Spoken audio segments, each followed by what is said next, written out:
So it's 2024 and you've decided you want to get in shape, but you don't know how or where to start. So you've gone online to find a YouTuber that can give you some education on what type of fitness person you want to be. And that's where I come in. So my name's Seb, the guy that's trained for 9 years and has no gains to show for it, which makes me the perfect person to tell you all about the different types of fitness person you want to be. Because as we all know, the best way to learn any information is from uninformed and unaccredited people posting videos on the internet. But you can't just go to the gym and start training. You need an expert like me who's got 3 years experience in running a gym fitness account to walk you through all the do's and don'ts for your type of training. Oh, I gotta take the pants off.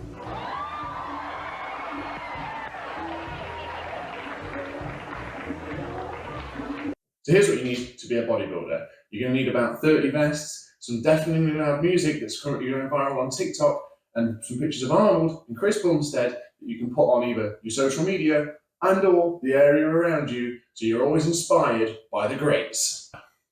The whole point of bodybuilding is aesthetics, so you need to be shredded year round to have any credibility. If you slip above 5% body fat at any point, you run the risk of losing your credibility, or even worse, all your Instagram followers. So I hope you're ready to track every meal in MyFitnessPal and wonder for the rest of your life, will I ever enjoy eating again?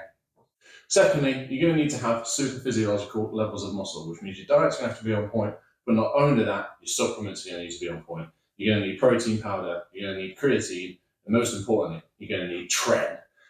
And obviously, that comes with a bit of an issue where some people might say, oh, is that healthy? What are you doing to your body? All you have to do to deal with that is stare them in the eyes, give them a front double, and say they wouldn't understand because they're not dedicated. And thirdly, you need to be ready to flex at any point in time. You never know when the lighting's going to be good and you're going to see yourself in the mirror and you think, oh, yeah, just a quick check. And so any mirror you come across or any landmark you see is a place for you to get your shirt off and start flexing all over the place. Just so you can post it on social media. And if anyone looks at you and thinks you're being obnoxious or annoying or narcissistic, don't worry, you can clear yourself of any guilt of this because you can just say to yourself and then put in your Instagram caption, no one is doing better than you, will criticize you, just making them all haters.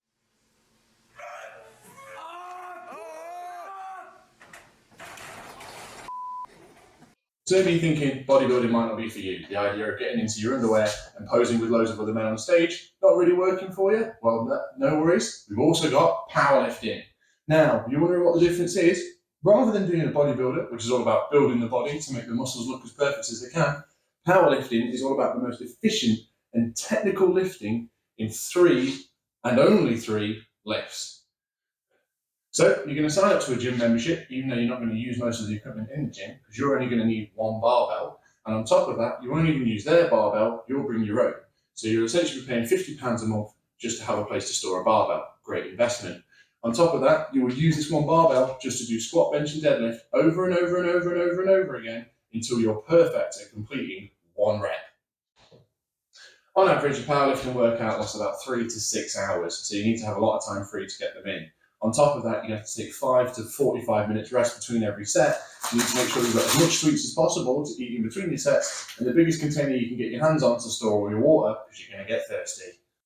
So now you've got everything sorted and you're ready to start training. You've got 6 hours free, you've got your snacks and your water, and you've brought your barbell with you. Now all you need to do is get ready to do your deadlift, which is going to look something like this.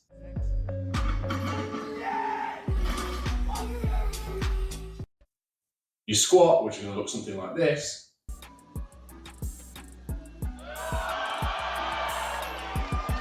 I'll be honest, that's slower than I... And worst of all, your bench, which is actually going to count when you do something like this.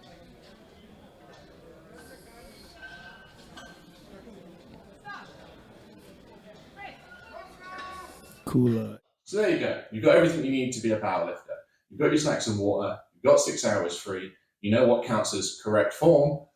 And you can use that to kind of, go on and do the same lifts over and over and over and over and over again until you can one day win a competition. And then you can know 100% that you're the best in your age range, in your weight category, for that one federation in your region of your country for at least, and most likely at most, 6 months till someone else beats you because they can lift 10 grams more.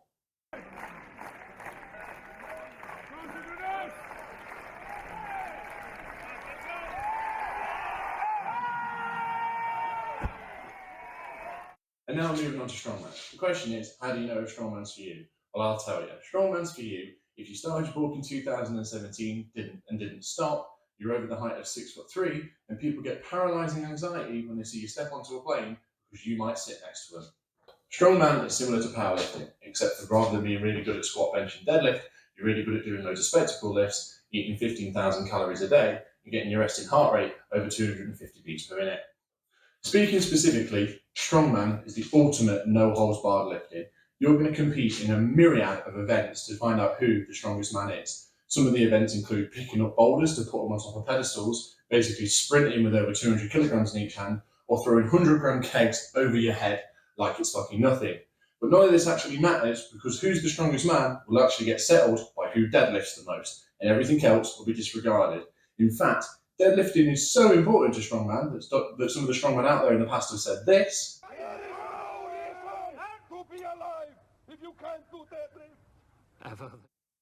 And then proceeded to do this. Or, in another circumstance, where one deadlift record was broken by another strongman, the two strongmen had to have a fight to settle it.